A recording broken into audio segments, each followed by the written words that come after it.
شک ہو رہا ہے کہ یہ حلال ہے یہ حرام ہے، چھوڑ دیجیے، مت پڑھیے۔ بہت زیادہ کچھ لوگوں کی عادت ہوتی ہے کہ وہ علماء سے چاہتے کہ اپنے من کے مطابق فتویٰ لیں۔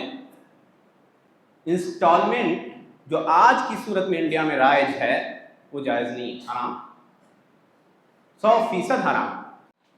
الحمدللہ رب العالمین، والصلاۃ والسلام علی نبینا محمد وعلی آلہ وصحبہ اجمعین۔ فعن ابی عبداللہ النعمان بن بشیر رضی اللہ عنہما قال سمعت رسول اللہ صلی اللہ علیہ وسلم یقول ان الحلال بین وان الحرام بین وبينهما أمور مشتبهات لا يعلمهن كثير من الناس فمن اتقى الشبهات استبرأ لدينه وعرضه ومن وقع في الشبهات وقع في الحرام كالراعي يرعى حول الحمى يوشك أن يقع فيه ألا وإن لكل ملك حما وإن حمى الله محارمه ألا وإن في الجسد مضغة إذا صلحت صلح الجسد كله وإذا فسدت فسد الجسد كله ألا وهي القلب رواه البخاري ومسلم۔ چھٹی حدیث اربعین نوویہ کی، اور پہلے بھی بتا چکے ہیں، یہ کتاب ایک طرح سے فنڈامنٹلس رول کہہ دیجیے، فنڈامنٹل رولز کی حیثیت رکھتی ہے، بنیادی قوانین کی حیثیت رکھتی ہے۔ تو اس کے اندر ہر حدیث کسی خاص رول یا کہہ دیجیے قانون کی طرف رہنمائی کرتی نظر آتی ہے۔ آج کی حدیث عظیم الشان حدیث ہے حلال و حرام کی معرفت کے سلسلے میں۔ چنانچہ حضرت نعمان بن بشیر رضی اللہ عنہما کہتے ہیں کہ میں نے نبی صلی اللہ علیہ وسلم سے فرماتے سنا کہ حلال واضح ہے اور حرام واضح ہے، یعنی جو چیزیں حلال ہیں وہ کلیئر ہے، واضح ہے، اس سے استفادہ کرنا حلال ہے۔ جو بھی چیزیں اللہ نے پیدا کی، یاد رکھیے جو حرام ہیں جن سے منع کیا گیا وہ بہت کم ہے۔ اسی لیے مان لیجیے حرم میں حج کے موقع پہ اللہ کے نبی صلی اللہ علیہ وسلم کے پاس ایک شخص آیا تو اللہ کے نبی سے اس نے پوچھا کہ اللہ کے نبی بتائیں کہ ہم حج میں کیا پہنیں، حج میں کیا پہنیں؟ تو اللہ کے نبی نے یہ نہیں کہا کہ یہ پہنو یہ پہنو یہ پہنو، نہیں، جو چیزیں منع تھی اس سے روک دیا۔ اسی لیے کپڑے نہ پہنے جائیں، یا موزے یا دستانے، یا سر کے اوپر جو ہے کوئی ڈھکا ہوا کپڑا نہ ہو، جو محظورات احرام میں ذکر آتا ہے۔ تو شریعت، اللہ کے نبی سے ایک شخص نے پوچھا کہ ہم سمندر میں سواری کرتے ہیں، سفر کرتے ہیں، پانی کم ہوتا ہے، جو میٹھا پانی ہوتا ہے، سمندر کا پانی تو نمکین ہوتا ہے، کھارا، تو کہا انتوضأ من ماء البحر، کیا ہم سمندر کے پانی سے وضو کر سکتے ہیں؟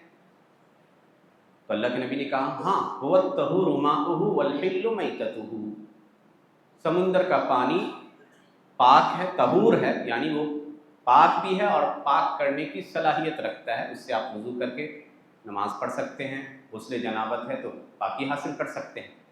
ایک لفظ اللہ کے نبی نے اور بڑھا دیا، اسے اسلوب حکیم کہا گیا، کہا کہ اس کے مردار حلال ہے۔ اب سمندر میں جو بھی جاندار جو صرف پانی پہ جیتا ہے، شریعت کی نظر میں وہ حلال ہے، سوائے کچھ کا ایکسیپشن کیا گیا ہے۔ مان لیجیے مگرمچھ ہے، یا کچھ لوگوں نے میڈک کا ذکر کیا ہے جو خشکی اور پانی دونوں میں رہتا ہے، تو ایک اصول بتا دیا کہ ساری چیزیں حلال، جو بھی پھل پاکیزہ پھل ہیں، دانے ہیں، اناج ہے، میں بھی ہو سکتا ہے، وہ عرب میں نہیں ہوتے تھے، ریگستانی زمین ہے، تو اگر وہ پاکیزہ ہے اور آپ کی صحت کے لیے ضرر رساں نہیں ہے، نقصان دہ نہیں ہے، تو اس کا کھانا آپ کے لیے حلال ہے۔ کوئی یہ نہ کہے کہ جا کے قرآن حدیث میں دیکھے کہ اس پھل کا نام کہاں پہ آیا ہے، اللہ نے مباح کرا دیا کہ هو الذی خلق لکم ما فی الارض جمیعا، زمین میں جو بھی چیزیں اس نے تمہارے لیے پیدا کی، تو کھاؤ اور استفادہ کرو۔ تو جو چیزیں حرام بہت لیمیٹڈ ہے، مخصوص، اور حرام چیزیں بھی ایک وقت پہ حلال ہو جاتی ہے خاص مقدار میں۔ یاد رکھیے یہاں پہ ایک مسئلہ ہے، مان لیجیے سور کا گوشت ہے، شراب ہے، مردہ کوئی چیز ہے جو ہمارے لیے کھانا مردار حرام ہے۔ اب ایک ایسا شخص ہے جو اضطراری حالت میں ہے، مر رہا ہے، اگر اس کو ایک لقمہ نہ ملے تو مر جائے گا، تو ایسی صورت میں علماء نے کہا اتنا جس سے اس کی جان بچ جائے اتنا کھا سکتا ہے۔ ایک گھونٹ شراب جس سے اس کی پیاس بجھ جائے اور وہ بچ جائے، ایسی جگہ تک پہنچ جائے جہاں اس کو پانی میسر ہو جائے، تو اتنا لینا جائز ہے۔ جان بچانے کے لیے اضطراری حالت میں حرام چیزیں حلال ہو جاتی ہیں۔ اب اللہ کے نبی نے کہا کچھ چیزیں ایسی ہیں جس میں ڈاؤٹ ہوتا ہے، شبہ ہوتا ہے کہ یہ چیزیں حلال ہے یا حرام، تو اب اس میں کیا کرنا ہے؟ بڑا اچھا قانون بتایا ہے اللہ کے نبی نے۔ ابو داؤد کی حدیث آتی، کہا دع ما یریبک الی ما لا یریبک، جس چیز میں شک ہے اسے چھوڑ دیجیے۔ قاعدہ کلیہ ہے، شک ہو رہا ہے کہ یہ حلال ہے یہ حرام ہے، چھوڑ دیجیے، مت پڑھیے۔ بہت زیادہ کچھ لوگوں کی عادت ہوتی ہے کہ وہ علماء سے چاہتے کہ اپنے من کے مطابق فتویٰ لیں، من کے مطابق فتویٰ لیں۔ انسٹالمنٹ کی جو ابھی موجودہ صورت ہے بازار میں آ رہی ہے، دیوالی ان لوگوں کی بہت سارے جو ہے آفرز نکلتے ہیں، گاڑیاں خریدنے والے گاڑی خریدنے جاتے ہیں۔ انسٹالمنٹ جو آج کی صورت میں انڈیا میں رائج ہے وہ جائز نہیں، حرام، 100% حرام۔ کیوں؟ کیونکہ انسٹالمنٹ میں کیا ہوتا ہے، آپ گاڑی خریدنے گئے تو وہ کمپنی کہتی ہے کہ انشورنس کراؤ یا انسٹالمنٹ کراؤ، بینک سے کراؤ، چاہے وہ بجاج یا کوئی بھی بینک، وہ بینک آپ کی طرف سے پورا پیسہ دے دیتا ہے اس کمپنی کو، کمپنی اب آزاد ہو گئی، اس کو اپنے پیسے کی کوئی فکر نہیں، اب پھر وہ آپ سے اضافے کی صورت میں لیتا ہے۔ اب جو آپ پے کر رہے ہو ہر مہینے 3000 4000، وہ آپ بینک کو دے رہے ہو، کمپنی کو اس سے کوئی واسطہ نہیں۔ تو انڈیا میں بینکنگ کے تھرو جو بھی کام ہو رہا ہے انسٹالمنٹ کا، معاف کیجیے گا ہمارے سماج کا بڑا حصہ اس میں انوالو ہے، وہ حرام ہے، 100% حرام۔ انسٹالمنٹ میرے اور آپ کے بیچ ہو جائز ہے، ایک سامان 100 روپے میں میں بیچتا ہوں کیش میں، اور اسی سامان کو 120 میں دوں گا، کہوں گا کہ 3 مہینہ میں دیجیے گا 40 کر کے، ٹھیک ہے، جائز ہے۔ علماء نے جائز قرار دی، کہا الزیادۃ فی الثمن مقابل الاجل، ڈیوریشن بڑھ رہا ہے تو قیمت میں اضافہ کیا جا سکتا ہے، کیونکہ اس کی جو پونجی ہے وہ پھنس چکی ہے، اس سے وہ استفادہ نہیں کر پا رہا۔ لیکن تیسری پارٹی داخل ہوتی ہے، اور خاص طور سے انڈیا میں سودی بینک، سعودی اور عرب وغیرہ میں اگر اسلامک بینک ہے، اب وہاں بھی معاملہ خراب ہو گیا۔ تو اس زمانے میں علماء نے فتویٰ دیا تھا کہ اسلامک بینک کے تھرو اگر آپ کرتے ہیں، بینک اضافی کوئی چارج آپ سے نہیں لیتا، کوئی ایکسٹرا آپ کے اوپر یہ نہیں لگاتا، جرمانہ نہیں لگاتا لیٹ فائن پہ، تو وہاں کچھ صورت میں جائز قرار دیا گیا تھا، لیکن اب نہیں۔ انڈیا میں تو 100% انسٹالمنٹ حرام۔ فتوے آتے ہیں زبردستی، لوگ پوچھتے ہیں کہ حرام حلال کیجیے۔ حلال و حرام آسان چیز ہے، حلال و حرام اتنا مشکل امر ہے کہ صحابہ میں سے 10 صحابی بیٹھے رہتے تھے، اور مسئلہ آتا تھا کسی کے پاس تو رنگ بدل جاتا صحابہ کا، اور کہتے ہیں ان سے پوچھو، ان سے پوچھو، ان سے پوچھو، یہاں تک کہ 10 کے پاس وہ مسئلہ گھومتا تھا، پھر پہلے کے پاس آتا، وہ ڈر ڈر کے فتویٰ دیتے تھے۔ عبداللہ بن مسعود جیسے کبیر کبار صحابہ میں سے شخص، فقیہ صحابی تھے، فتویٰ دیتے تھے اور کہتے تھے کہ کاش کہ مجھے پتا ہوتا کہ قیامت کے دن میرا کوئی معاملہ ہی نہ ہو، یعنی حساب کتاب کا کوئی معاملہ ہی نہیں، نسیہ منسیہ ہو جاؤں اسی فتوے کے ڈر سے۔ اور امت کے علماء کی، یا کہہ دیجئے پہلی صدی کے احوال کو دیکھ جائیے۔ حضرت ابوبکر صدیق رضی اللہ عنہ کا ایک اثر نقل کیا گیا، حضرت عائشہ کہتی ہیں کہ ان کا ایک غلام تھا جو ان کے لیے کمائی کیا کرتا تھا۔ غلام کی کمائی آقا کو جاتی ہے، جیسے بیٹے کے مال کا حقدار باپ ہے، بہرحال تو وہ لا کے انہیں دیا کرتا تھا۔ ایک روز اس نے کچھ پیسے لائے اور اس سے کچھ سامان خرید کر لا کر حضرت ابوبکر کو دیا، انہوں نے اس سے کچھ کھایا۔ جب کھا لیا تو پوچھا پتہ ہے کہ کس پیسے کا یہ سامان میں نے خریدا تھا؟ کہا نہیں۔ کہا جاہلیت کے زمانے میں کہانت کرتا تھا۔ کہانت کا مطلب ہے غیب کی جھوٹی خبریں دینا۔ تو ایک شخص کو میں نے دھوکہ دیا تھا، ایسے ہی بتا دیا اٹکل پچو باتیں، اور ٹکرا گئی اس کی بات۔ اس نے وہ جو ادھار باقی تھا وہ آج دیا ہے، اسی کی ایک چیز میں نے لا کے آپ کو دی ہے۔ کہا انگلی ڈالی حلق میں اور کرتے ہوئے بڑی مشکل سے اس چیز کو پیٹ سے باہر کر دی۔ کہا میری جان چلی جاتی تو یہ منظور تھا، لیکن کوئی حرام چیز یا مشتبہ چیز میرے پیٹ میں رہے یہ منظور نہیں۔ ابن سیرین مشہور محدث گزرے ہیں، 110 ہجری میں مرے ہیں، خوابوں کی تعبیر کے سب سے بڑے عالم گزرے ہیں۔ 40,000 درہم گھی کے کاروباری تھے۔ کہا کہ گھی آیا اس مقدار ایک کنٹر میں انہوں نے پایا کہ چوہا مرا ہوا ہے۔ اب ان کو شک ہوا کہ یہ چوہا جہاں سے ہم نے گھی خریدا وہاں مرا ہے، یا ہمارے یہاں آ کے مرا ہے؟ مشتبہ ہو گیا معاملہ۔ کہا کہ ہم مسلمان پہ ایک ایسی چیز نہیں مسلمان کو کھلا سکتے جو اپنے لیے ہم پسند نہیں کرتے۔ 40,000 کی اس مالیت کی گھی کو بہا دیا، قرض چڑھ گیا، جیل چلے گئے۔ جیل چلے گئے، حضرت انس کی وفات ہو گئی اسی بیچ میں۔ تو انس رضی اللہ عنہ نے، آخری صحابی تھے بصرہ میں مرنے والے، تو کہا کہ میری جنازے کی نماز محمد بن سیرین پڑھائیں گے۔ اس زمانے کے بڑے عالموں میں سے تھے، صحابہ کی موجودگی میں۔ محمد بن سیرین جیل میں تھے، گورنر نے لکھا کہ محمد بن سیرین کو رہا کیا جائے تاکہ وہ ان کی جنازے کی نماز، حضرت انس کی جنازے کی نماز پڑھائیں۔ جب پڑھانے کے لیے جا رہے تھے تو جیلر نے کہا کہ آپ کا گھر یہیں پہ پڑتا ہے، اپنے گھر والوں سے ملتے جائیے، مل لیجیے، کوئی مسئلہ نہیں۔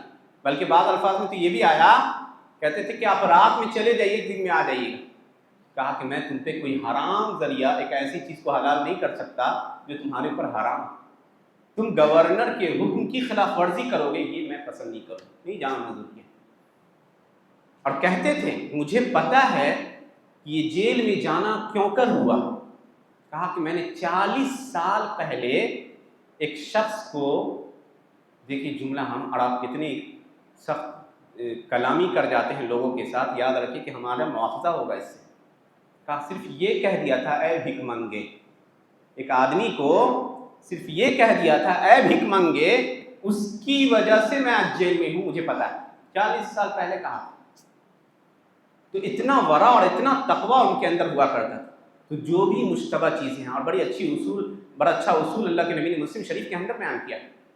ایک صحابی آئے، نواس بن سمان رضی اللہ عنہ، کہتے ہیں کہ نبی صلی اللہ علیہ وسلم سے نیکی اور گناہ کی تعریف پوچھنا ہے کہ نیکی کا ڈیفینیشن کیا ہے اور گناہ کا ڈیفینیشن کیا ہے۔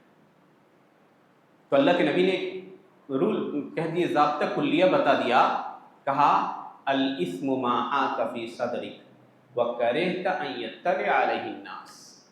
گناہ وہ ہے جو تمہارے دل میں کھٹکے اور تم اس بات کو ناپسند کرو کہ لوگ اس کو جان لیں۔ اب ہم اور آپ بہت سارے کام ایسے کرتے ہیں کہ اگر نعوذ باللہ اگر وہ چیز لوگوں تک کھل جائے تو ہماری رسوائی اور ذلت کا سامان بن جائے۔ تو ہر وہ چیز جو کھٹکتی ہے ہمارے دل میں اور جس کو ہم لوگوں کے مطلع ہونے پر ڈرتے ہیں، وہ گناہ ہے۔ چھوڑ دیجیے مشتبہ چیزیں، چھوڑ دیجیے، کہیں آپ کو فائدہ بھی دکھتا ہو، کیونکہ جو مشتبہ چیز میں واقع ہوتا ہے وہ حرام میں واقع ہونے کے قریب ہو جاتا ہے۔ اور نیکی کی تعریف اللہ کے نبی نے کی تھی کہ نیکی وہ ہے جس سے دل مطمئن ہو جائے، خوش ہو جائے انسان۔ یہ نیکی اور گناہ کی تعریف تھی۔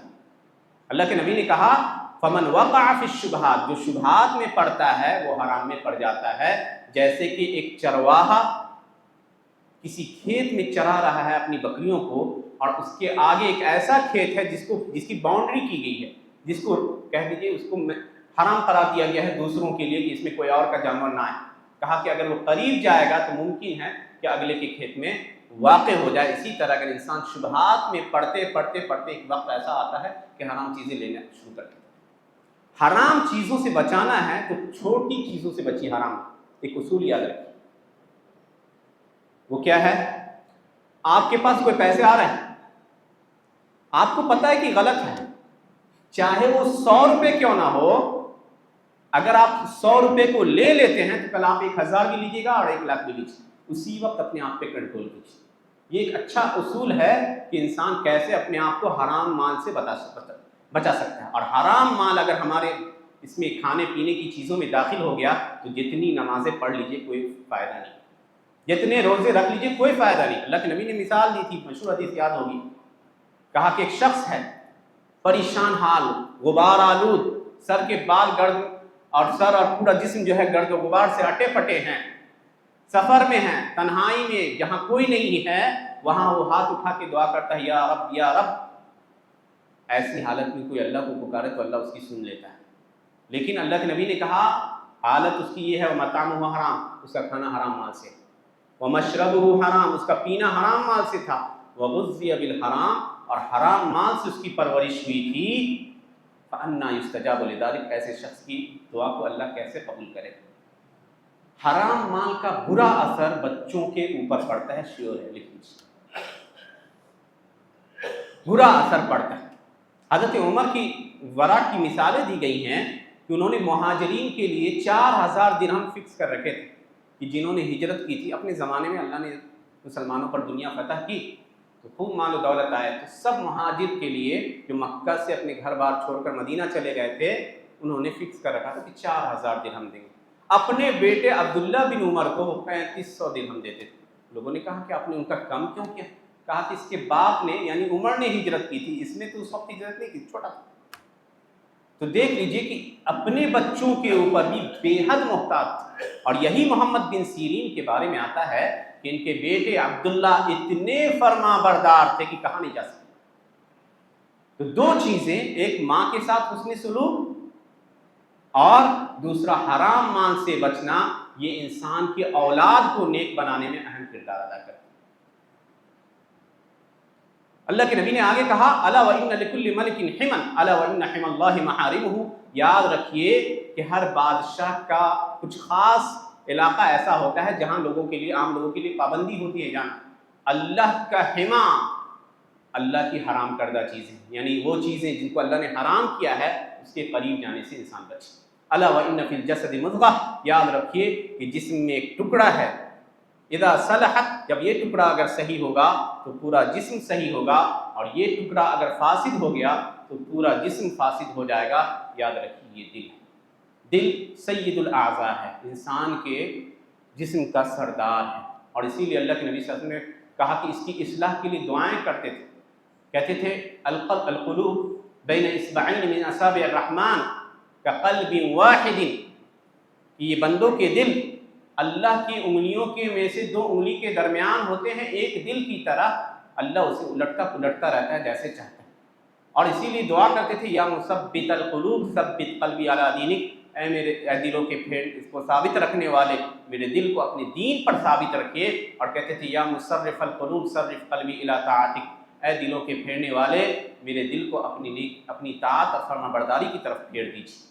یہ انتہائی عظیم شان حدیث تھی جو حلال و حرام اور مشتبہات کی وضاحت کر رہی تھی۔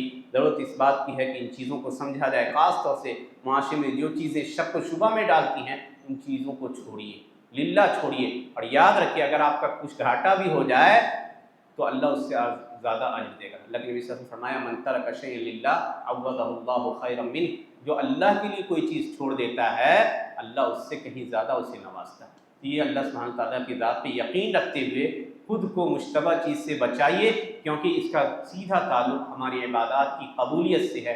اگر غلط چیزیں ہمارے روزمرہ کی چیزوں میں، کھانے پینے کی چیزوں میں داخل ہوتی ہیں تو ہماری عبادات اللہ کے ہاں غیر مقبول ہو جائیں گی۔